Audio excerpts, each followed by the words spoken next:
Saludos, muy buenas noches, bienvenidos a Vía V. Un gobierno estable, capaz y duradero es el que aspira a presidir Mariano Rajoy. Hoy fue recibido por el rey en el tramo final de este larguísimo periodo de bloqueo institucional que concluirá el próximo sábado cuando el Partido Socialista facilite con su abstención un nuevo gobierno conservador. Antes, concretamente mañana, a partir de las 6, Rajoy pronunciará un nuevo discurso de investidura. Escuchando estarán todos los diputados del Partido Socialista. A estas horas nadie se atreve a confirmar si se producirán rupturas de la disciplina de voto que podrían ser castigadas de varias maneras, incluido el envío de sus protagonistas al grupo mixto. Así que a punto estamos de comenzar una nueva legislatura en uno de los momentos institucionales más singulares de la democracia y que enseguida analizamos aquí en Vía V. Arrancamos. Pito, pito, gorgorito, ¿dónde vas tú tan bonito? A la era verdadera, pim, pam, fuera.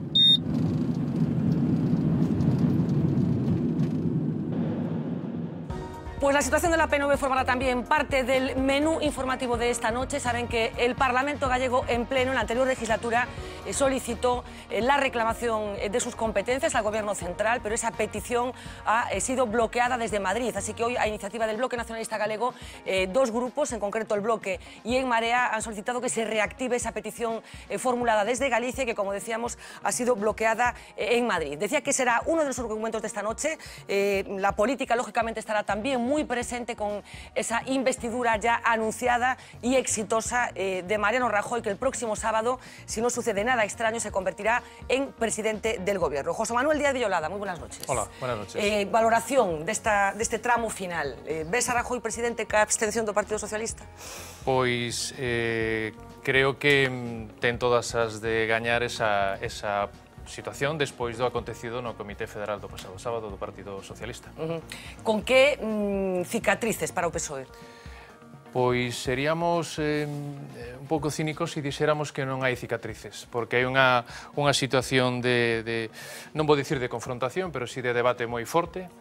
As votacións que deron lugar á decisión final do Comité Federal son as que coñecemos todos, entón esa situación, esas cicatrices están aí, hai que tratar de curalas. De suturalas. Bueno, falaremos lóxicamente da situación do Partido Socialista, que finalmente é o que está sufrindo máis como consecuencia deste bloqueo institucional. Manuel Lago, moi boa noite. Boa noite. En que tesitura queda o Partido Socialista? Falábase de que, bueno, pois, desaparece ou pode desdibuxarse como alternativa ao Partido Popular, ese papel que ven xogando dende que se recuperou a democracia en España. En que papel queda o Partido Socialista e en que papel queda tamén Unidos Podemos, que é alternativa de esquerdas neste momento? Eu creo que o papel do Partido Socialista é enormemente difícil e complicado, non? Porque elixiu a peor das versións da gran coalición. Ese modelo de acordo entre a socialdemocracia e a dereita que funciona en Alemania pode ser dende o goberno, pode ser dende unha maioría parlamentaria que impón condicións, e o que aprobou o Partido Socialista é difícil de entender e é que é unha gran coalición na que eles só reciben as patadas e deixan que o goberno o leve a dereita, non? Eu creo que eso coloca a Unidos Podemos, a En Marea en Galicia, dende logo, nunha tesitura histórica tamén, que é construir unha forza política que sexa a forza mayoritaria da esquerda na Europa, na España, na Galicia do século XXI. Ese é o noso desafío. Gonzalo Trenos, moi boa noite. Boa noite. Mariano Rajoy, despois de ver al rei, dixo hoxe que pretende ter un goberno estable, capaz e duradeiro. Canto tempo lle pronosticas esta legislatura? Pois eu penso que frente a maioría das apostas que se fan de que vai ser un goberno breve, Bueno, Pablo Iglesias xa fala dunha legislatura longa, unha coincides con legislatura Pablo Iglesias, duradeira. Sí, seguramente quedo pouco que podo coincidir con el. En que vai ser unha legislatura longa. Creo que polos períodos electorais que vai haber, polos procesos electorais das eleccións autonómicas e municipais, penso que vai durar como mínimo este goberno hasta esa data. Creo que lles interesa a todos os componentes do Parlamento e, sobre todo, o Partido Socialista chegar a estas eleccións autonómicas con con goberno. Supoño que pronosticas entón que ese acordo que se vai vislumbrar o próximo sábado con esa abstención se prorrogará en outro tipo de decisións, empezando polos orzamentos. Bueno, es que é inevitable. Non penso que haxa agora mesmo nun acordo, creo que esos acordos vai haber que ir traballándolos día a día, semana a semana, en cada sesión do Parlamento vai haber que traballar sobre esos acordos, pero creo que é inevitable. Senón, pois teríamos eleccións daqui a 6 meses. Quer dizer, é que esa é a outra alternativa. O se fai política e se permite que haya un goberno que goberne, valga a redundancia, ou teríamos eleccións daqui a dentro de 6 meses. Con o cal eu entendo que si é difícil de explicar que son as eleccións agora e que un é responsable desa convocatoria electoral, máis difícil va a ser facelo tamén pois dentro de 6 meses. Olaia Rodil, moi boa noite. Boa noite. Deputada nestes momentos do Bloque Nacionalista Galego, pero finísima xornalista tamén. Cal sería o titular do momento político no que vivimos despois desas consultas co xefe do Estado, despois desa abstención anunciada do Partido Socialista? O titular é case o subtítulo tamén. Eu vexo un PSOE vendido, entregado absolutamente ao Partido Popular. De feito, escoitaba unha entrevista, eu creo que foi o domingo, nunha canle privada, Elena Valenciano, que facía ás veces un pouco de voceira e xa dicía non hai condicións, non se lles puxo ningunha condición, e a outra que eu coincido tamén que a legislatura sí que se vai prolongar máis alá de 6 meses. Non, eu vexo que o Partido Socialista, ademais, xa noutras experiencias se sentiu cómodo a hora de chegar a acordos co Partido Popular. Aí está, pois, por un exemplo, enriba da mesa a reforma do artigo 135 da Constitución Española, que, para que non o lembre, antepuña os intereses das entidades financeiras ás necesidades dos servizos públicos. Eu creo que nos queda por diante 4 anos moi duros para as traballadoras e os traballadores de Galiza e do conxunto do Estado español. Bueno, pues de esos 4 años que quedan por delante, vamos a hablar no solamente de la situación institucional, como hablaba, sino de algo que probablemente les preocupe muchísimo más a todos ustedes. Llevamos días con la alerta encima sobre el sistema de pensiones. Saben que el gobierno de Mariano Rajoy ha tirado de esa famosa hucha de las pensiones, ha venido tirando de una forma constante en los últimos tiempos, así que muchas de las preguntas que hoy se hacen los ciudadanos y que tienen que ver con eso que procuramos traer a esta mesa, la economía real, tiene que ver con el hecho de que quizás algunos de los que hoy estamos trabajando no consigamos jubilarnos con una pensión digna. Marina Cabegato, muy buenas noches. Crisis demográfica brutal la que está viviendo, por supuesto, Galicia, pero también el conjunto del Estado, y esa amenaza que tiene que ver con una forma de entender la jubilación que quizás esté a punto de escribir su punto final. Efectivamente, la crisis y el envejecimiento de la población nos siguen pasando factura. Con ella, con la crisis, cayeron en picado los ingresos del Estado, menos empleo y también menos cotizaciones. Y del otro lado, ¿qué es lo que hay? Pues una población más envejecida, más pensiones que pagar y también pensiones mucho más caras. Se desequilibran, por lo tanto, los pilares que sostienen el sistema de pensiones. Pero además, sin gobierno y por lo tanto con presupuestos prorrogados hasta ahora, la subida de las pensiones se ha quedado en un mínimo legal, es decir, en el 0,25%. Eso significa que si nada cambia aquí en Galicia, los jubilados pasarán de cobrar los 869 euros del pasado año a poco más de 871. La pensión les subirá solo 2 euros cada mes. Veñen bos tempos para Plácido e Serena. Vexamos o tempo que ven pros demais. Tarifa Plana Seguros a Banca patrocina este espazo.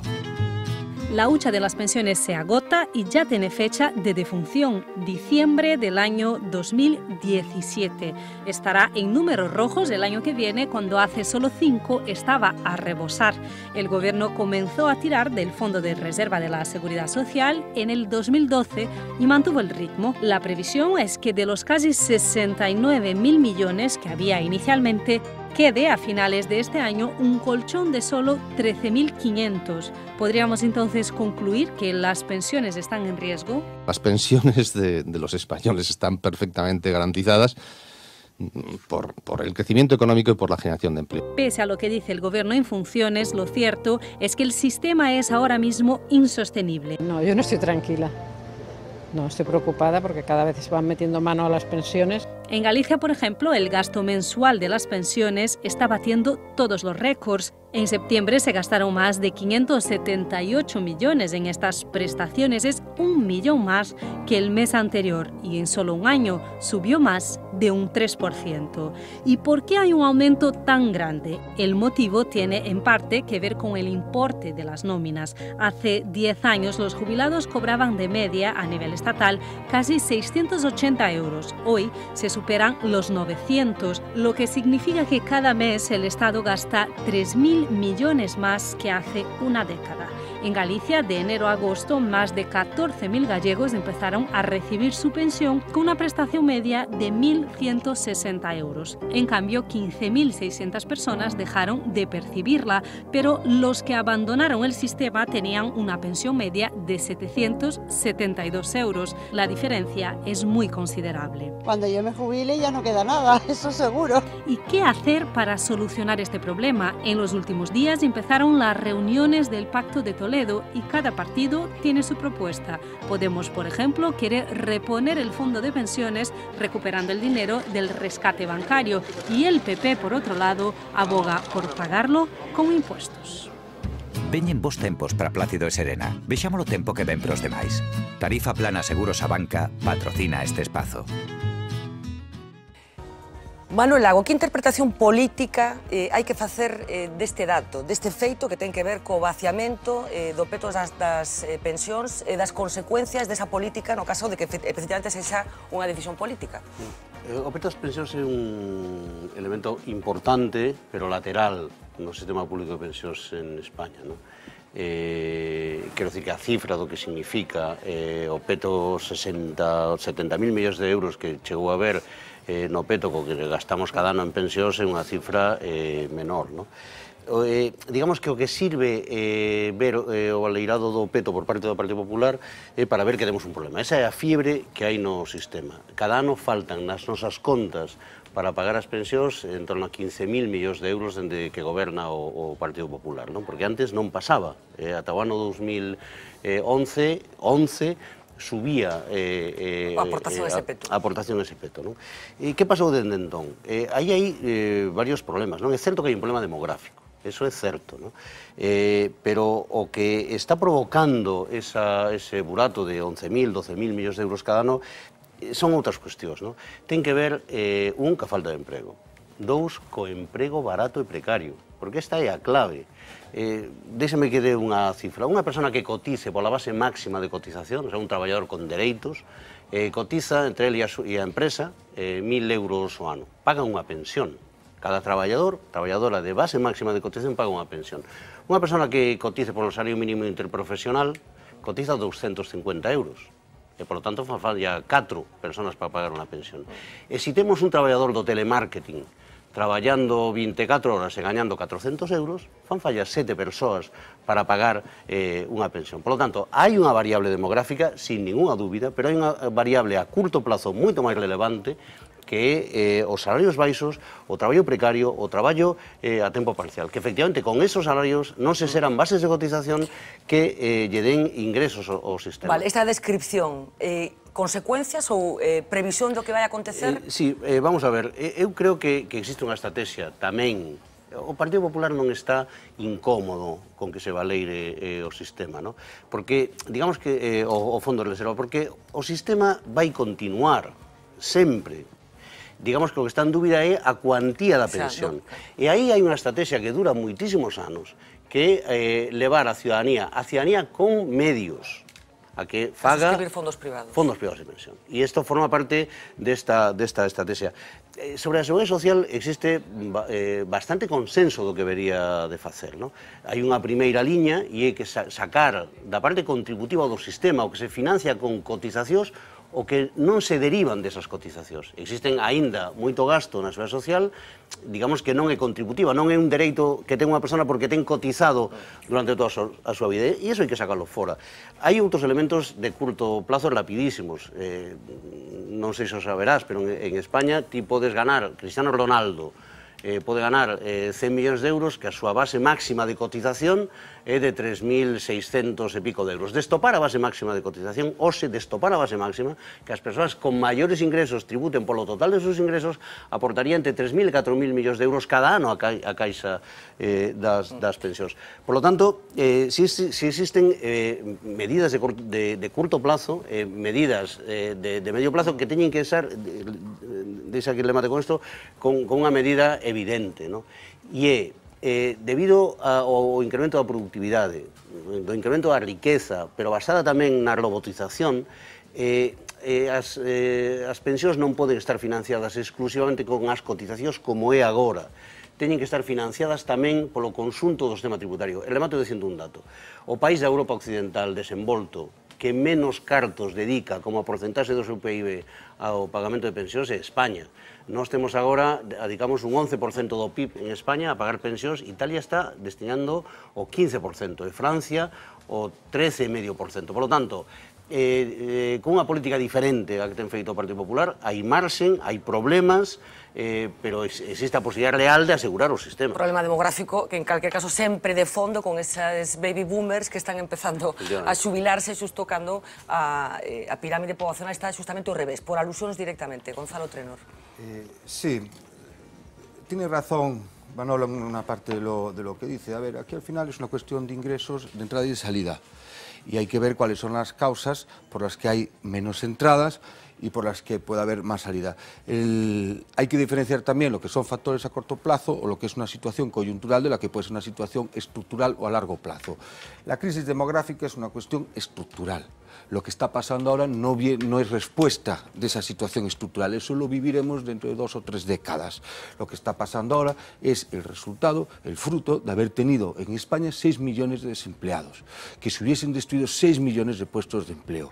Por eso hubo que recurrir al Fondo de Reserva.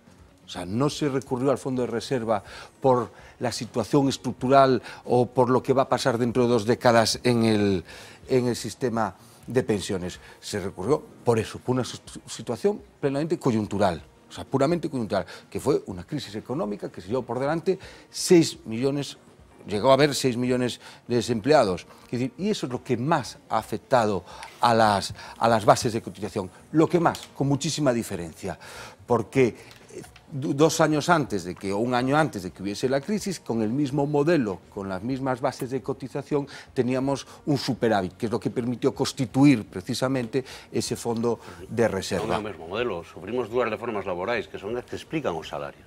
No, además, no es verdad, pero no afectó a las bases de cotización, entonces no es... Pero tiñas que explicar un dato, déxame que che faga a pregunta. Por que ata o ano 2011, a recesión é no ano 2009? 2009, 2010, 2011. Por que ata o ano 2011 o fondo de reserva se incrementa? E é a partir do ano 2011, cando chega Mariano Rajoy ao goberno, que o fondo de reserva empeza a caer. A recesión é o ano 2009, cando se destrue o empleo en España, é no 2009, no 2010 e logo outra vez en 2013. Por que hai esa variación? No, tu pregunta tiene razón, pero tú ya sabes la respuesta, lo que pasa es que no la quieres decir. No es verdad, y aquí ya hemos hablado muchas veces de lo que son las causas y las consecuencias de la crisis económica. O sea, esto es consecuencia de la crisis económica, de que hubiese menos cotizaciones en la sociedad social. Y no estás, además no estás siendo todo lo honrado que podría ser cuando hablas de eso. Cuando se empieza a destruir empleo, todas aquellas personas que se van al desempleo siguen cotizando y siguen contribuyendo al sistema de pensiones. Es verdad que cuando ese paro se convierte en larga duración y cuando ya no tienen prestaciones de desempleo es cuando dejan de cotizar. Y ahí es cuando se empieza a sufrir, cuando empieza a resentirse que 2 años antes, la causa fue 2 años antes, cuando perdieron su puesto de trabajo, pero el sistema de pensiones lo nota después. Y eso lo sabes, eso lo sabes. Podemos ignorarlo, podemos hacer que no, podemos buscarle una fecha porque tú consideras que fue el Partido Popular que eso. No es verdad. Y no hay un solo economista, ni uno, que vincule la crisis y la situación de esto con esas reformas que dices. No lo hay. Podemos buscar las explicaciones, podemos hacer una relectura política de lo que ha pasado. No es así. La gran causa de que hubiese menos cotizaciones fue la destrucción de empleo. En un primer momento no se notó. No se notó porque las prestaciones de empleo siguen cotizando a la seguridad social, siguen contribuyendo. Y segundo, porque la destrucción de empleo es acumulativa. Ojo. hubo destrucción en el 2009, en el 2010, en el 2011, es decir, hasta que empezó a hacer efectos la reforma laboral. Ojo, hasta que empezó a hacer efecto la reforma laboral. Y es verdad que los nuevos están cotizando menos, es verdad que los trabajos que se están generando no son iguales que los que se destruyeron, claro que no. Ahora, no hay nadie que sea tan iluso que piense que una situación con un 20 y pico por ciento de desempleo, que llegó al 25%, vaya a salir de la crisis, vayamos a salir de la crisis creando empleos mejores que con los que hemos entrado. Nadie lo plantea. Y no es consecuencia de ninguna reforma, y lo sabes, es consecuencia de la propia dinámica y de la crisis económica. Ojalá que no se hubiesen destruido, y seguramente que no estaríamos hablando de eso, estaríamos hablando de la crisis del modelo del sistema de pensiones generado por la estructura demográfica. Ojalá que no hubiésemos tenido esa destrucción de 6 millones de puestos de empleo, porque estaríamos hablando de cómo de garantizar la sostenibilidad. Juan, te escucho seguir de hablar ya también, pero ¿algún matiz? Sí, unha pregunta concretísima. Según os datos oficiais, o emprego está medrando o 3,5%. E, sin embargo, os ingresos de cotizacións á Seguridade Social están medrando o 1%. Sí, tamén hai outro factor coyuntural. Me preguntas, eu te respondo. Pero deixa que faga o matiz. Que está ocurrindo ca política do Partido Popular? Está ocurrindo dúas cuestións. Primeiro, que o emprego que se xera é un emprego precario, barato, de baixa cotización como consecuencia da reforma laboral. E segundo, que o Partido Popular está aplicando unha política de incentivos á xeración de emprego, o que se coñece como as tarifas planas, isto é que a xente traballe sin cotizar a Seguridade Social, e se paga esas políticas de emprego con cotizacións da Seguridade Social, en vez de pagalas con impostos. Entón, hai unha estrategia que ten esa pata de crear emprego a través de baixar o custe do salario, que esa estrategia, traballo barato para ser competitivo, traballo devaluado para ser competitivo, para que apareza que se será emprego, da igual que es esa de 4 horas, de 6, gañando 400 euros, e ademais se subvenciona a cotización das empresas á Seguridade Social, facendo que a Seguridade Social non teña ingresos. Non creo que isto se convierta nun cara a cara, pero veña. No es cierto, o sea, buscar una estrategia para eso no es real, no es real. Segundo, el tema de los salarios vino, si hubo una moderación salarial fue a través de un acuerdo que hubo entre los sindicatos y los empresarios, a través del pacto social. Empresarios y sindicatos firmaron el pacto por la moderación salarial. Ojo, entonces tampoco responsabilizamos al gobierno y muchas cosas. Segundo, vuelvo a decir lo mismo, no hay nadie que sea tan iluso que diga que cuando se destruyen empleos como los que se destruyen en esta crisis económica, los nuevos van a ser mejores que esos. Eso ya lo sabemos. Ahora, entender, engañar y decir que eso responde a una estrategia diseñada por un gobierno no es cierto. Segundo, lo que tú hablas de eso, cuando hablamos de esas bonificaciones, hay que decir que es verdad que las bonificaciones sí que influyen en que haya menos cotizaciones, aportaciones al sistema, coyunturalmente. Ahora, todos estamos de acuerdo de que hay ciertos sectores, de que hay ciertas personas a las que debemos de apoyar para que encuentren trabajo. Y entre ellas está precisamente las bonificaciones. Los impuestos también van. Y los impuestos también van para formación, también van para otras cosas. Ojo, y se opera desde todos los ámbitos. Si no hubiese las bonificaciones, serías tú el primero que estarías reclamando una política de bonificaciones para los parados de larga duración, una política de bonificaciones para las mujeres en desempleo, para la incorporación de los jóvenes al trabajo, para los autónomos que empiezan a cotizar y ahora, por ejemplo, están cotizando 50 euros los primeros 6 meses. Quiero decir, todo eso, si no lo hubiese, estaría reclamando. A ver, déjame ampliar. Juan, así que entonces, crisis del sistema de pensiones por una coyuntura económica y por una coyuntura demográfica, o crisis del sistema de pensiones por decisiones políticas asociadas al Partido Popular? A ver, aquí creo que hai unhas causas e unhas consecuencias. As consecuencias son as que estábamos vendo ahora nos datos, e sobre as consecuencias é sobre o que hai que actuar. Eu reivindicaría que canto antes nos poñamos todos nos ámbitos de competencias que temos en Galicia ou que temos no ámbito do Estado para sentar o Pacto de Toledo e coller estes problemas pola man. Pero as causas é un tema importante a analizar, porque cando se fala dun modelo, e se fala dun modelo económico, falase dun modelo socioeconómico. Entón, a crise non é resultado de unhas circunstancias que aparecen de forma coyuntural, precisamente. Eu creo que a crise se deriva de toda unha situación sistémica na que se busca que as políticas de redistribución en xeral, as políticas redistributivas no noso país e no estado de bienestar entran en crise, precisamente. Entón, ante esas políticas que buscan fuxir dos sistemas redistributivos, tanto a nivel fiscal como a nivel de pensións, evidentemente, pois hai unha serie de aportacións de redistribucións que temos que facer entre todos que non chegan aos diferentes servicios públicos. Pensións é un pilar fundamental do estado de bienestar, igual que sanidade, educación, etc. O modelo busca que as rentas altas, evidentemente, teñen capacidades para acudir aos sistemas privados e as rentas baixas, medias baixas, que esa brecha é importante, non teñen máis remedio que acudir aos sistemas que van quedando por abaixo. Hai un tema importante tamén que quero suliñar. Si a media en España é de 1.000 euros mes, a pensión a media en Galicia está en 700 euros. É dicir, ese tamén é outro factor diferencial que temos en Galicia. Ten que ver cos salarios, tamén ten que ver cos salarios medios. Entón, eu creo que cando Gonzalo fala de que é unha crise, bueno, é unha crise pero que responde a un modelo. Responde a un modelo político, a un modelo socioeconómico, un modelo que ven traballándose desde hai tempo. Entón, hai que, precisamente, loitar contra ese modelo para volver ás políticas de redistribución. As políticas de redistribución que as temos que artellar basicamente a través do sistema fiscal. E non tanto con cargo a rentas de traballo, sino con cargo a rentas de capital. Pois unha cuestión nada máis, enseguida te escoito, Laia, pero falando un pouco desto, Gonzalo, ti pensas que aporta o sistema todo o mundo o que debería aportar? Nesa operación que antes facía tamén Manuel, de que o máximo está fixado nunha determinada cantidade, da igual que ti sexas Cristiano Ronaldo. No, obviamente, primero, el modelo es progresivo. Y hay un modelo, exactamente. Si se quiere introducir eso, habrá que debatirlo y habrá que verlo. Y yo creo que además el contexto de estudiarlo y de verlo es dentro del Pacto de Toledo, no tampoco tal.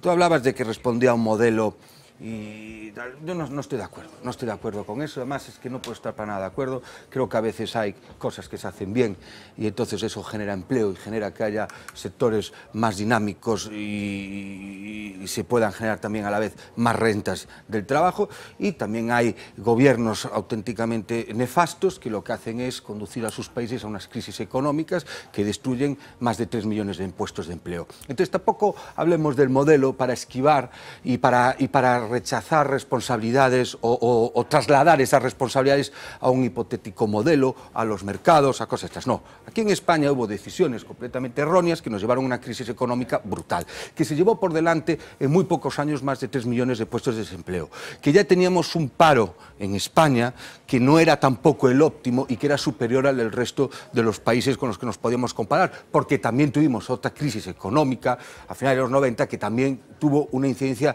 brutal sobre el empleo. Con lo cual, lo que quiero decir es que aquí se hicieron las cosas mal.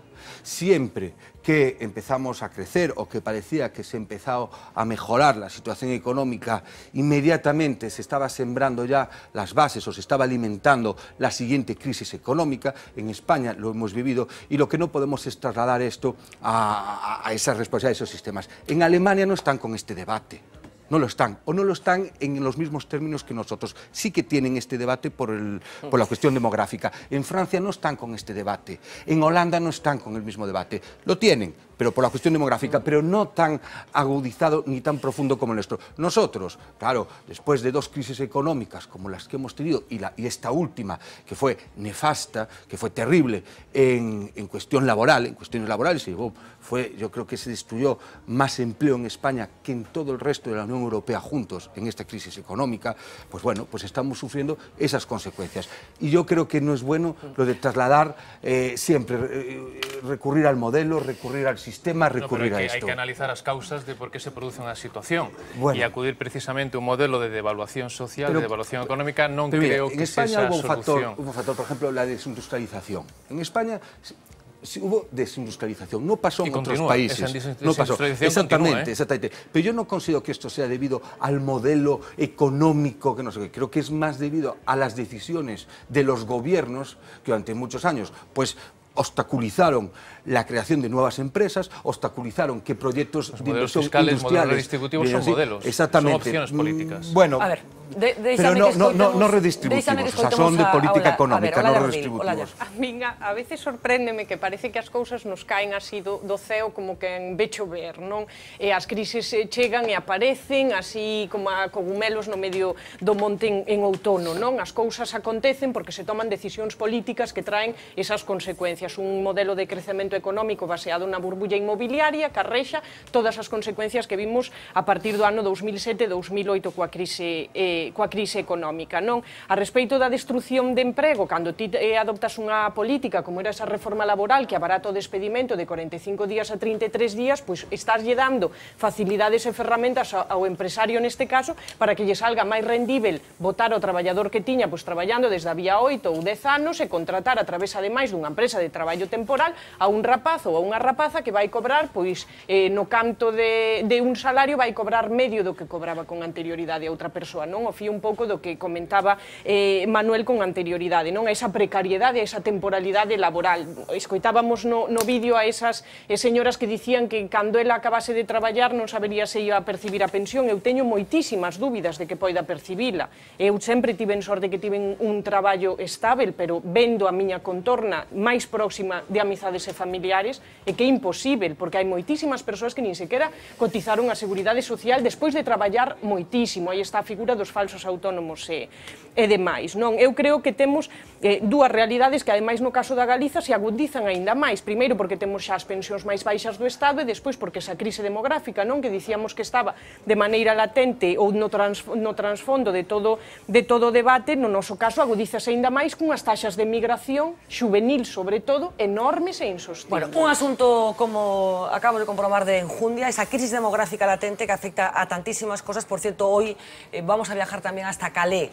Saben que está siendo desmantelado ese campamento en el que los refugiados han tratado de ubicarse para poder llegar hasta Gran Bretaña. Nuestro compañero Sauco Fernández está allí asistiendo a ese desmantelamiento, así que en el transcurso del programa de hoy iremos hasta Francia. Decía las paradojas de que por una parte estemos todos horrorizados por la crisis demográfica y por otra parte no sepamos exactamente qué hacer con millones de personas que tratan de buscarse un futuro aquí en Europa. Vamos a hacer una pausa publicitaria y enseguida empezamos a arrancar esta legislatura.